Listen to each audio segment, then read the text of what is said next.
Zimbabwe was plunged into turmoil following bomb threats at Victoria Falls Airport, which forced its president, Mnangagwa, to abort a crucial renewable energy speech he was to make at a conference. This consequently sent shock waves all over the nation, and the whereabouts of the president remain in hiding. President Mnangagwa was expected to regale the assembly to an historical address on challenges and solutions to the development of sustainable energy, but all that was shoved aside on realizing that there might be an attack by a bomb at the airport where order is normally maintained. The presidential spokesman, George Chara MBA, told journalists in a hurriedly prepared briefing that the president's trip had to be cancelled to pave way for fast investigations in a situation that was now alarming at the airport. Back home, rumors were rife that the president did a U-turn in the middle of the trip before the conference. Spiced by the secrecy around president's movements, this left the nation hanging as it eagerly waits for answers. Ali Sharif, the vice president of Maldives' Red Crescent, said the government of this South Asian island nation urged the military to search and locate that vessel, which is on the radar of the Coast Guard and the fire service.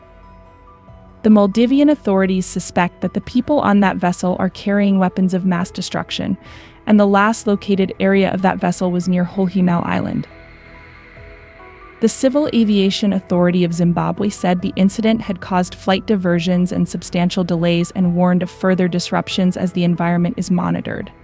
New updates were expected from people who anxiously waited, and all prayed that a solution should be found very soon to once and for all deal with this crisis that was hanging on top of the nation.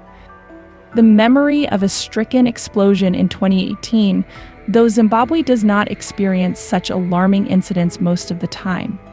The country went into mourning as 2 lost their lives at the campaign rally in Bulawayo, the second city of the state, with about 50 wounded. President Mnangagwa narrowly escaped the blast, with the explosion happening perilously closer to him. Among those injured in the incident were 2 vice presidents. While there were 2 security aides later on, they died. After the explosion, controversy refused to die after the 2 men were arrested and later released for lack of evidence, and left the nation bewildered over unanswerable questions. And now, the bomb scare at Victoria Falls Airport only tossed the already teetering Zimbabwe back at the edge with fear and suspense. The events such as this always portend a reality check to the peace being so fragile it is always one potential threat away. As interrogations proceed, the glory of the nation rests on collective pulses, wishing that a speedy solution may yet restore stillness.